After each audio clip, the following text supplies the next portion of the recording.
Otro nivel.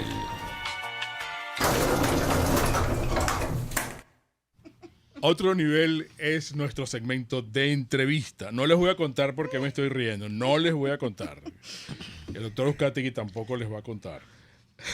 Nosotros, amigos, en Otro Nivel, presentamos a nuestros invitados.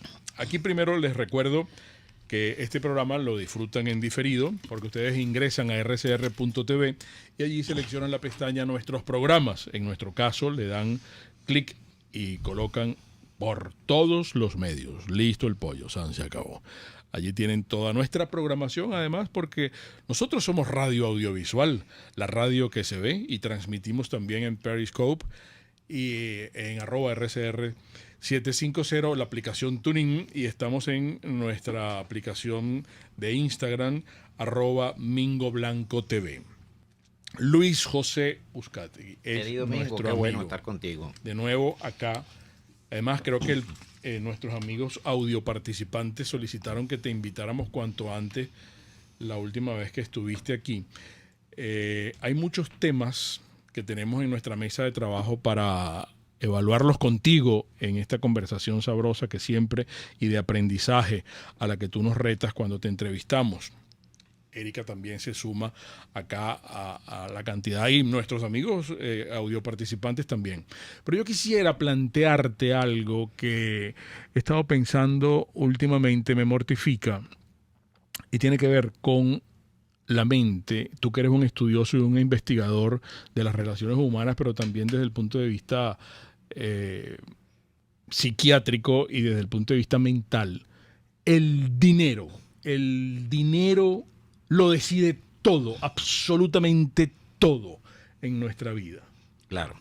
Ese es un planteamiento muy interesante, Mingo, porque en la historia de la humanidad nunca se había dado un fenómeno como el que se inició en 1800.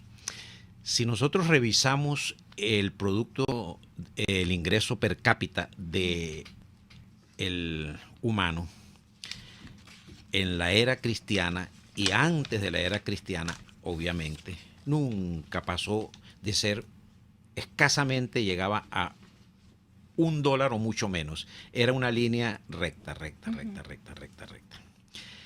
En 1800, coincidiendo con la Revolución Industrial, hay un fenómeno que es impactante. Y pretendo hacer un gráfico acá, una virtualidad acá, y es que se dispara y empieza a dispararse el producto el ingreso per cápita y obviamente el Producto Interno Bruto. ¿Qué sucede? Hay que ver lo que es una sociedad que ya tiene 220 años, desde 1800, en un proceso en el cual nunca en la historia de la humanidad había habido tanto dinero. Eso impregnó la mente de los humanos y se generó lo que hoy en día es la monetarización de la mente. De la mente. Voy a anotar eso. Monetarización de la mente. Es decir, la referencia más importante que tiene la mente de todo humano es el dinero. Esto no había pasado en la historia de la humanidad. En otras épocas, en la época de Luis XIV, Enrique VIII, eran grupos muy pequeños los que tenían esta posibilidad de bienes y tampoco eran tan abundantes como lo que tienen hoy en día los gobernantes. ¿Qué sucede? Dependiendo del nivel de poder, esto se hace más peligroso, la monetarización. Porque entonces empiezan a aparecer, y vamos a cosas más cercanas, episodios tan catastróficos como por ejemplo lo que sucedió con las hipotecas falsas o el juego de las hipotecas hace unos años atrás, para poner un ejemplo sencillo. Y en el mundo político empiezan a aparecer todas estas barbaries que están apareciendo en el mundo, tanto en los países desarrollados como en los países no desarrollados. Pisemos tierra ahora, Venezuela. En Venezuela se agrega un factor que refuerza esta monetarización de la mente, que tiene una serie de características. No las voy a describir, sino me voy a quedar en la idea grande, que es un país petrolero. Entonces todo es más fácil, Porque si además de que hay ese fenómeno cultural, recordemos que cultura es la manera como piensa, siente y se comporta el humano. Si hay ese fenómeno cultural de monetarización que se da en todas las sociedades, en Haití se da siendo un país muy pobre, el más pobre del Nuevo Mundo. En Venezuela, imagínense lo que sucede cuando hay abundancia de dinero que no está generándose a través del trabajo, sino a través de una industria que es la industria petrolera, y se reparte alegremente. Una vez que esto llega a los niveles de poder y a los niveles políticos, esto altera totalmente la mente de estos individuos. Y eso es lo que estamos viendo ahorita. Aquí no hay ninguna respuesta política, ninguna respuesta de equipo, ni individual ni de equipo político, que indiscutiblemente no esté vinculado a la dimensión de la monetarización de la mente. Ahora, solamente un pequeño paréntesis. El reto sería evitar que la monetarización de la mente la corrompa. No, eso es imposible. Es imposible. Eso es imposible. Eso es imposible porque no podemos ir contra una dinámica sociológica, psicológica. Ya eso está. Eso es como pretender que las redes... No es disculpa que le interrumpa, ¿Sí? no es la génesis de la corrupción. Esta no, monetarización, la corrupción es mucho más vieja. Ajá. La corrupción es de la época precristiana. Ya Nabucodonosor hablaba de los corruptos. Pero también Nabucodonosor, en un texto de moral de muchísimos años antes de Cristo, decía cosas muy importantes, las leyes. Entonces, lo que sí se puede es empezar a generar equilibrios para este comportamiento del humano, que es lo que no hay en este país. Y es lo que los totalitarismos utilizan con mucha audacia. Controlan todos los elementos que puedan producir equilibrio. El mundo es un equilibrio. ¿Qué es el cuerpo? Un sistema de equilibrio, ¿no? En el cual nosotros producimos energía y eliminamos energía. Claro. Así son las sociedades. El equilibrio lo generan son las normas, las leyes, la cultura, la educación. Claro, pero yo le planteaba desde el punto de vista mental lo de la corrupción, porque cómo nosotros podemos disfrutar del dinero con placer y no con vicio. Exacto, eso puede ser un segundo paso, donde la educación, que es a más largo tiempo, genere respuestas como en otros países. Un ejemplo muy obvio es Singapur, claro está. Pero concretamente en Venezuela, la primera medida es la norma, es la ley, es la fuerza. Y aquí podemos introducirnos en un concepto muy interesante. Y es que cuando se habla de fuerza, se cree que fuerza es armas. No, eso es lo que utilizan obviamente los totalitarios. No tienen otra capacidad de entender lo que es la fuerza. La fuerza es lo que le pone contención al desbocamiento que muchas veces los humanos tenemos, hasta por instintos. Toda esa cuota que tenemos de primates, si no hay cierta organización social que se convierte en una relación de fuerza e impulso, no puede haber sociedades desarrolladas. Entonces, en este momento en nuestro país no hay quien le ponga límites a el grupo político de ningún bando. Y si no, reflexionemos, ¿quién le pone político? Le pone límites. ¿A quién le rinden cuentas? Luego tenemos otro fenómeno peligrosísimo. La fuerza, pero esto sí es la fuerza totalitaria, invadió el país desde hace 20 años. El militarismo. El militarismo, ojo, hay otro tipo de fuerza que es terrible, que es la fuerza del terror, que se utiliza a través de las redes sociales y de los medios, lo cual se ha utilizado muy bien, ¿no? Entonces, al lado de la pólvora, el militarismo, y luego agregado al terror y a la ambigüedad, por ejemplo, del mensaje que se puede generar a través de las redes sociales o de los medios, pues se convierte en un monstruo terrible que aplasta a la dignidad humana en todas las condiciones. Lo estamos viendo, lo estamos 100%, viviendo. 100%. Eso debe, como fenómeno histórico desde hace 20 años, pero como fenómeno relativamente más reciente, pues también, ¿quién le pone límites a las formas como tratan de resolver los líderes que no están vinculados al oficialismo, a sus comportamientos? Nadie, porque hacen lo que les da la gana, como les da la gana. Y entonces, bueno, ya en este momento la sensatez nos hace plantear y decir, ¿será que hay tanta verdad en lo que hace un grupito de 10, 20 y millones de venezolanos están tan equivocados? Y nuestra sociedad es blandengue, que no arrincona a ese liderazgo y le dice, ríndeme cuenta. Pero tú sabes, amigo, que en eso yo diría que al contrario, los arrincona día a día. Sí. Veamos el target, por ejemplo, de redes sociales, que es particular, es pequeño, ¿no? Comparado con la sociedad venezolana. Este es otro fenómeno interesante. pueblo humilde ni sabe, ni oye, ni le importa. Tú le preguntas, mira, ¿qué opinas tú de lo que pasó? ¿Y qué es eso? Hay expresiones muy genuinas. Yo tengo semanas, meses, que yo no oigo de esa gente, ¿no? Pero vamos a las redes sociales, que es determinante y se convierten en élite inclusive para resolver situaciones de una sociedad, las redes sociales. Están allí activas, muy activas, y les están demandando obviamente explicación y compromiso, ¿no? Lo que pasa es que lamentablemente tienen tanto poder, y volvemos a la monetarización. Hacen lo que les da la gana, se mueven por el mundo, controlan información, que el pueblo, el target de redes sociales, ¿qué puede hacer? Seguir en la pelea. Y decíamos en el programa anterior que aquí hay un fenómeno maravilloso en Venezuela, que es único en el mundo. Ningún país en este momento, la sociedad civil tiene tanta cohesión en un objetivo. Sacar a Maduro. Resolver esto. Exacto. Salir del régimen. Salir del régimen y los agregados. Ajá. Porque ya ahora... Y la sociedad de cómplices. Y la sociedad de cómplices. Que mantienen en que son los allí agregados. Porque entonces aquí caemos en otra dimensión. Y es que es las sociedades escabrosas, donde un grupo de individuos hacen sociedades. Ahí está el narcotráfico, ahí están los bolichicos, y son muy escabrosas. Y son como garrapatas que se han extendido y están por el mundo entero financiando a los que están aquí, que incluso también están medrando del mismo pote. Es que el problema de que sean escabrosas es por eso, porque tienen totalmente comprometido a los que están... Tienen comprado un gentío. Cuando se habla, por ejemplo, de negociación, ¿no? Que es algo que en algún momento se harán registros, estudios serios sobre esto. Negociar es la esencia del humano.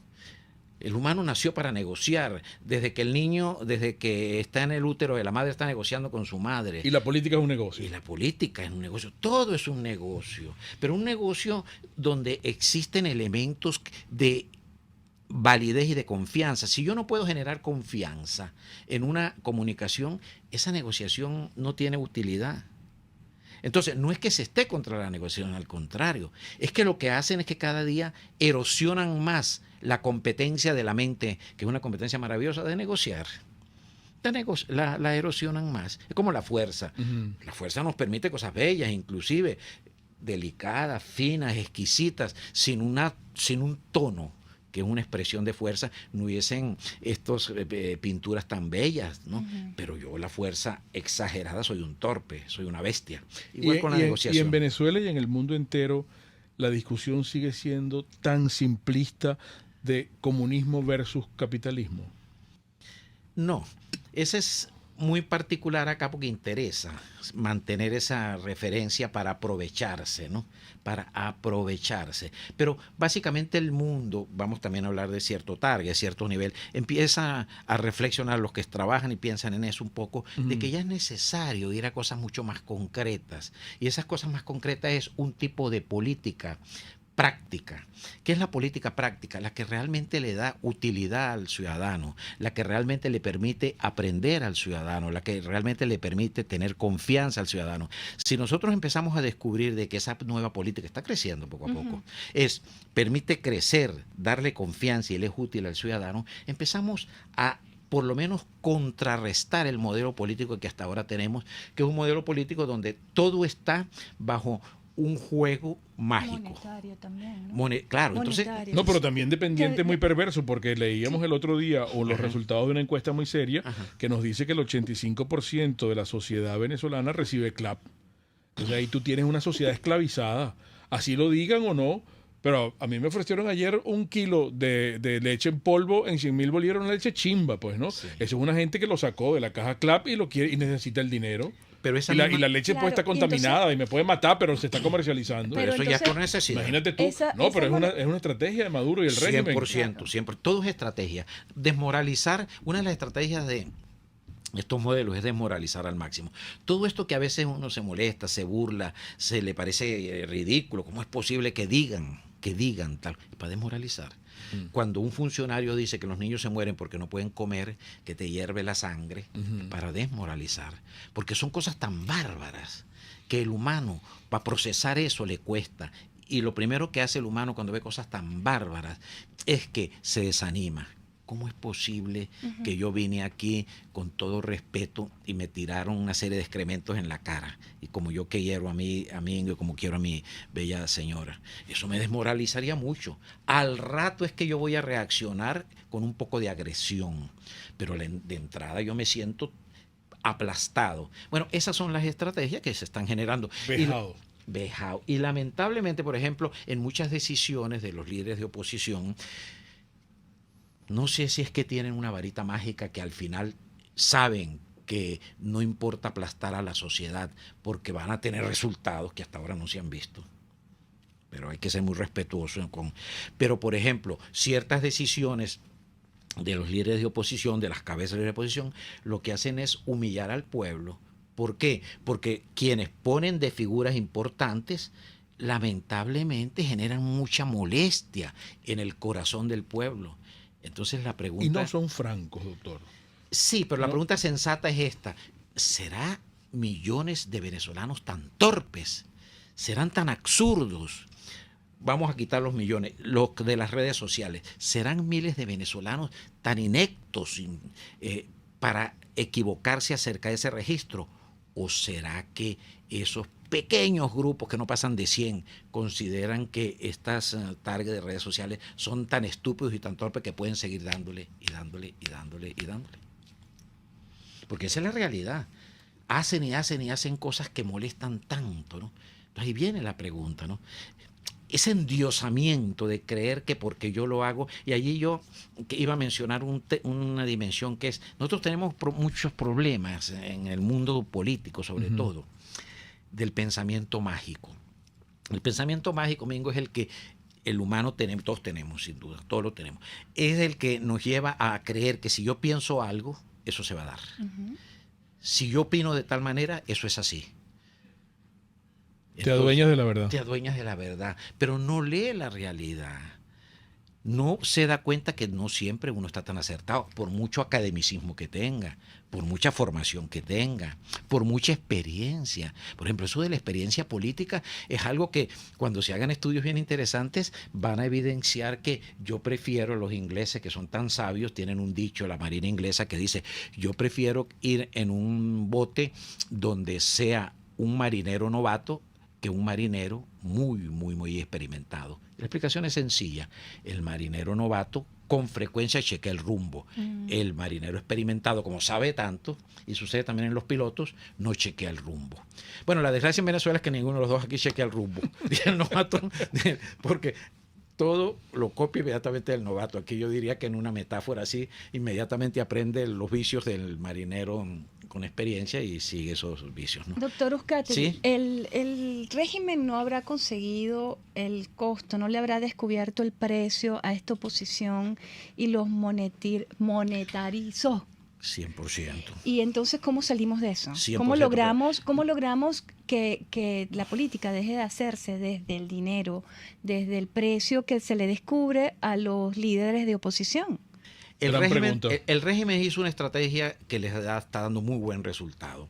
Trasladó los individuos que tenían anteriormente, Cuarta República, posibilidades de hacer acumulación de capital, que eran los banqueros y algunos empresarios y tal, y montó un nuevo grupo de hacedores de capital, que ahora son los financistas de ellos. Eso fue un diseño muy bien elaborado. Vamos a quitarle a esto. Dejó algunos, claro está, algunos quedaron allí que se vincularon con el régimen, no tuvieron esta melodía morbosa con el régimen. ¿Cómo hacer esto? Bueno, los países desarrollados que han pasado por esto, porque esto no es particular en Venezuela, esto es tan catastrófico en Venezuela porque lamentablemente se nos han dado una sumatoria de variables muy negativas, están poniéndole límites a esto con todas estas medidas. Lo que puede hacer una sociedad es ponerle medidas. Todo esto que están haciendo, sin duda. Las sanciones, Las por sanciones, ejemplo, claro Trump. está. Y las que se van a sumar Y las que se van a sumar. O sea, nosotros tuvimos que recibir el apoyo de afuera porque no tenemos recursos para ponerle sanciones. ¿De dónde van a salir nuestros recursos si no tenemos instituciones? Y el otro poder tremendo, y Dios quiera, y aparezcan líderes que lean eso, es que el pueblo venezolano nunca había estado en condiciones tan favorables para hacer una transformación gigantesca y convertirse en un pueblo extremadamente moderno. ¿Por qué? Porque el sufrimiento abre las compuertas de la razón, de la reflexión. Entonces son dos dimensiones. Una muy pragmática, y es que si no se le pone norma a esta caos tan grande, y nos lo están demostrando las sanciones. Y el otro es que lo que tenemos... O sea, que usted considera que la opresión en la que está sometida la población venezolana en este momento pudiera ser el detonante para este cambio. Es como la génesis para el cambio del... Sin duda, cambio que estamos... pero fíjate que es la génesis no para un cambio agresivo, porque es que no tiene recursos, tampoco armado. No, para un cambio más profundo. Si aquí llegan líderes que sepan manejar esto y utilizan, por ejemplo, las redes sociales para crear educación social, en cuestiones de meses Venezuela cambia. Vamos a hacer un paréntesis. Estamos hablando con el doctor Luis José Uzcategui, amigos. Vamos a identificar, en momentos regresamos, el doctor Luis José Uzcategui. Muchas inquietudes de ustedes. Vamos a tratar de que el doctor, con su capacidad de síntesis, pueda satisfacer todos esos planteamientos para que no se queden cabos sueltos. Las redes del doctor, para que ustedes lo consulten por cualquier eventualidad. Hay una conferencia importante que tiene que ver en Valencia, Estado Carabobo, que tiene que dar pronto. Vamos a, para que ustedes, los amigos que están allá en Carabobo, y Erika tenía un planteamiento que tiene que ver con el miedo, que tiene que ver con el dinero, que tiene que ver con la política, que tiene que ver con el poder. Sí, es que pareciera que hay dos vertientes, doctor Uzcategui. Hay una vertiente en donde da la sensación de que todos los políticos han logrado, se les consiguió su precio y pues están como cómodos en esta burbuja en donde se maneja a través de la monetarización.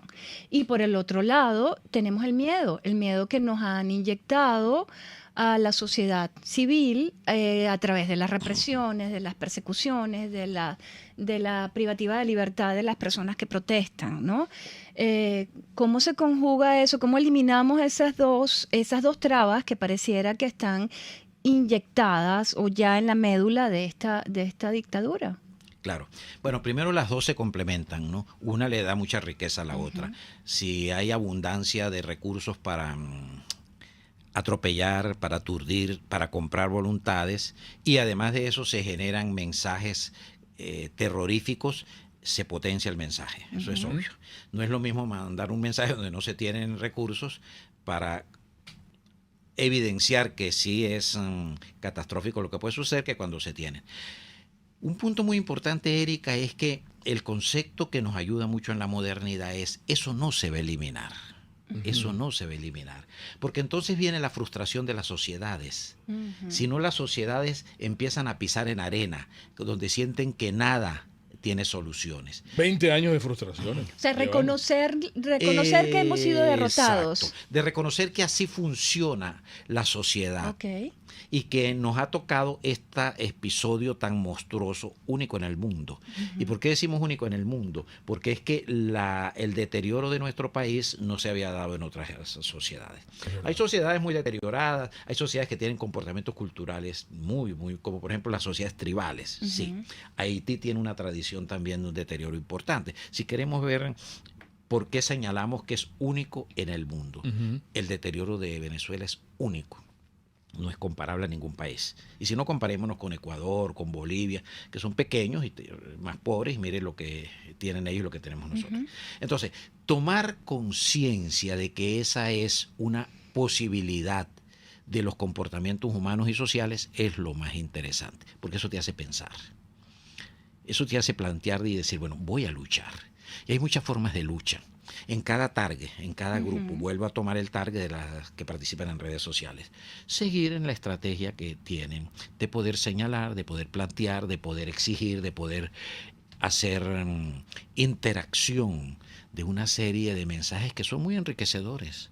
Las redes sociales hoy en día, ese es otro concepto interesante que de pronto lo podemos dejar para la próxima vez, forman parte de lo que se llama la mente expandida.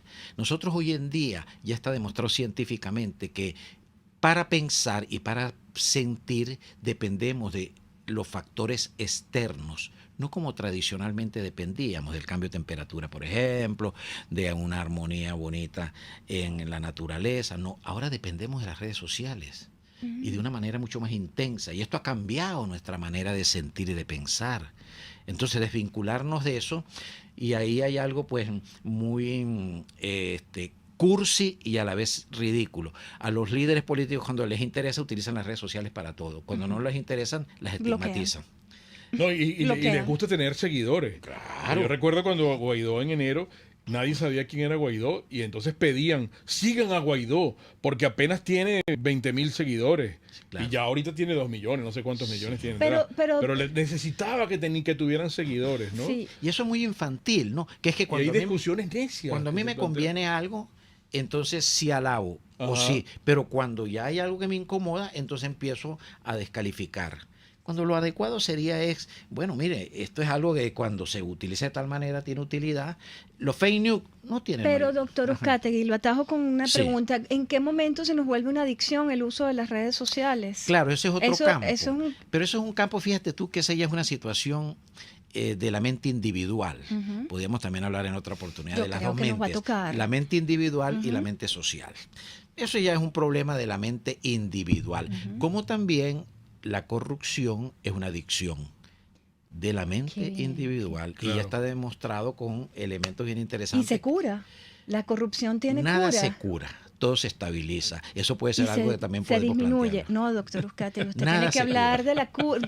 de la disminución de la corrupción. Redes sociales del doctor Uzcategui, ¿dónde lo podemos seguir? ¿Cómo lo podemos contactar? @LJ Ok. es el Twitter.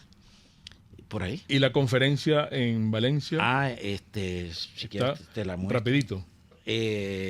La muestro así, acá, ¿la ven? Ok, sí se ve, ¿no? Rapidito. Bueno, Bueno, pues, publiquen en sus redes sociales, ese es el doctor 4, Uzcategui. Ok.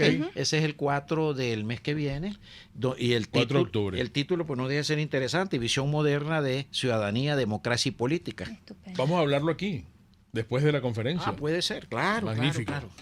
Amigos, el régimen en estos momentos no tiene presidente. Maduro ya está en Moscú. Llegó con Cilia Flores. Le dieron a Cilia un ramo de flores, creo que eran plásticas. Pero bueno, es un mensaje para la oposición venezolana. Aprovechen, aquí no hay presidente ahorita. Aquí no hay presidente. ¿Qué están esperando? Recuerden, el comunismo nos quiebra las rodillas para que tengan que darle las gracias por las muletas. Será hasta mañana. RCR presentó Por Todos los Medios con Mingo.